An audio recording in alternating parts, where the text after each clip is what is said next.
آج یہی حالت چل رہی ہے.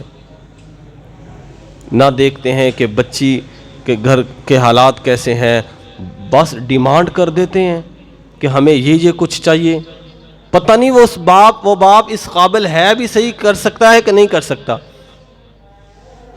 بچیوں کو باتیں سننی پڑتی ہیں، ان کے اتنے نوجوان بھائی باپ صرف اسی لیے بچی کے گھر والوں کی باتیں سن لیتے کہ انہوں نے بیٹی دی ہوئی ہے. کوئی اور ہو تو وہ ان کو بتائیں. یہاں لاہور کے اندر ایک کالونی ہے، تو وہاں ایک دوست بتانے لگا کہ یہ نا ایک شخص ہے، انہوں نے اپنے رشتہ داروں کے اندر بیٹی کا رشتہ دیا ہوا تھا. یہ ماشاءاللہ فیکٹریوں کا مالک تھا، بڑا مال پیسہ تھا اس کے پاس، بڑی دھوم دھام سے منگنی کی. لیکن ابھی اس کی حالت یہ ہو گئی کہ فیکٹری بند ہو گئی، غربت آ گئی، کرتے کراتے ایسا وقت آ گیا کہ یہ بندہ سائیکل کے اوپر اس نے نا یہ کام مزدوری کرنی شروع کر دی، یہ پھیری کا کچھ سامان بیچنا شروع کر دیا. ایسی حالت آ گئی. اب جن کی طرف رشتہ دیا ہوا تھا، منگنی کی ہوئی تھی، یہ اس غربت کی حالت میں ان کے پاس گیا. کہنے لگا کہ بتائیں اب شادی کی کیا تاریخ رکھیں، کس دن پھر آپ آ رہے ہیں بارات لے کر.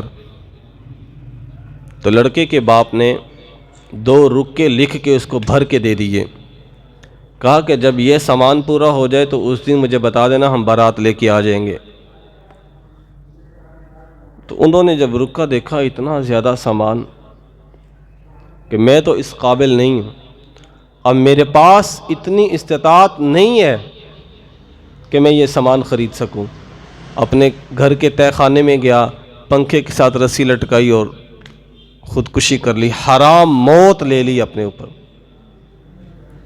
جب گھر والوں کو پتہ چلا، نیچے آئے، انہوں نے دیکھا 2 رکے تو تھے، اس کے ساتھ ایک اور رکا پڑا ہوا تھا.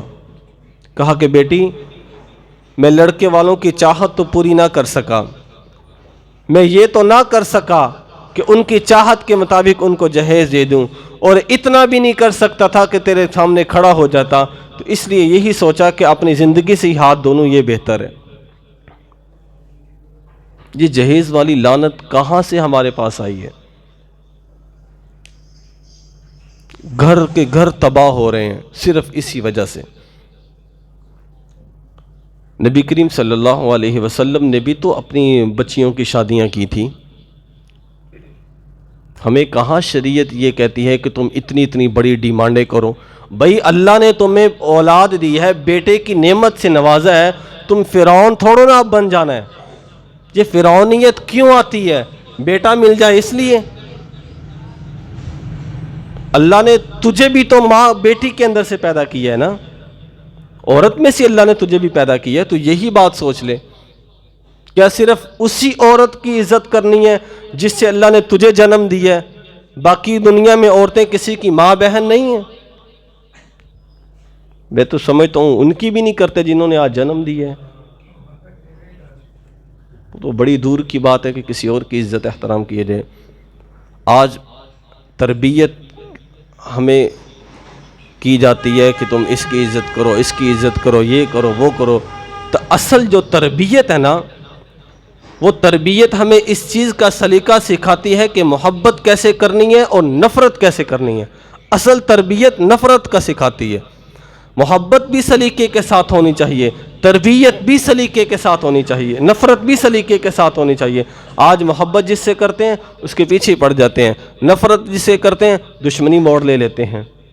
بھئی محبت کا بھی انداز ہے، نفرت کا بھی انداز ہے. کسی سے نفرت ہو جانا یہ کوئی بڑی کبھی بات نہیں ہوتی، لیکن اس کا مطلب یہ نہیں ہے کہ تم اس کو بچھاڑ کے رکھ دو. ذرا سی بات ہوتی ہے، کوئی اتنی بڑی بات بھی نہیں ہوتی، ہلکی پھلکی سی بات ہوتی ہے، اسی پہ سال ہا سال لڑائیں جھگڑے ختم ہی نہیں ہوتے. وہ پیر نصیر الدین نصیر صاحب نے ایک شعر لکھا ہے بہت زبردست.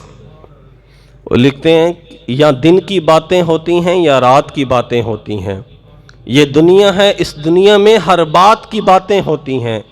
دن رات تمہاری محفل میں دن رات کی باتیں ہوتی ہیں، کچھ بات نہیں ہوتی لیکن بے بات کی باتیں ہوتی ہیں، جس بات کی کوئی بات نہیں اس بات کی باتیں ہوتی ہیں، جس بات کی باتیں ہوتی ہیں اس بات کی کوئی بات نہیں، جس بات کی کوئی بات نہیں اس بات کی باتیں ہوتی ہیں، جس بات سے اتنی بات بڑھی اس بات میں کوئی بات نہ تھی۔